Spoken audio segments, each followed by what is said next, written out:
Hey everyone, going to do a little video here talking about the features I'd like to see on the CDJ-3000.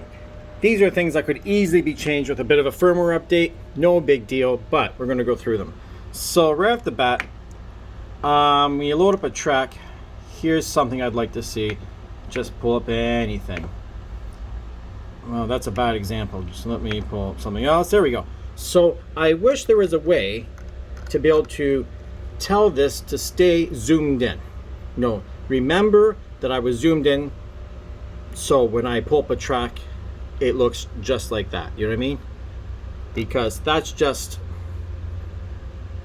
you know, there's no point. I don't really need to be that zoomed out when I have that down there. So the default to be zoomed in and let me zoom out if I want, rather than to be all the way zoomed in, would be great. Another one as well too that I'd like to see as we crawl over to the other side is when I pull that up and I look at my playlist, I wish there was a way to be able to just instantly pull up the playlist from this deck. That would be useful as well too. Just trying to think. Oh, another one. You know, I've talked about this before. Let's go back over to this side. Is the key. So I'm going to pull up a track on the other side. Make that the master. So you see how the key is right there. Now I know the original key is 5B. It says right there. Let me try to get this back to normal. But when I hit my key sync, I wish it would show me that, you know, it's a -2, just like Rekordbox software does.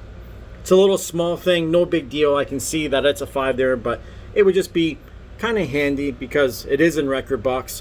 On the CDJ-1000, it shows it right on the platter as well too. It could have been added in. And just trying to think if there was anything else I was thinking that would have been nice on these things.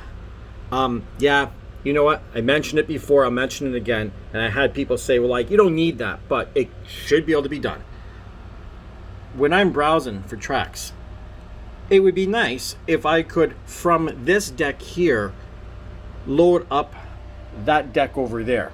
Just for preparation. I realize I gotta come over here and I gotta hit the playing cue. But just as I'm doing things, it would just, you know, it's that one extra step that I load my track here, I load my track there. If I had 6 decks, it would be handy. If I had 4 decks, it would be handy. It'd be even handy with the 2 decks, to be honest. But yeah, so that's pretty much it. Nothing too major, but a couple little tweaks would be nice. Of course, all these hotkeys here, it would be nice as well if we ever got a slicer mode, or, well, I guess that's about it. You know, the slicer rolls really, not the slicer roll, but just a slicer could be added in there. And I get it. It's not really a feature that you see on hardware that's in a club. You see that more on a home kind of prosumer type system like a CDJ-1000. But, you know, Denon has it. Why not us have it too, right? Anyways, that is it. I will do some more videos and we'll talk more about this player.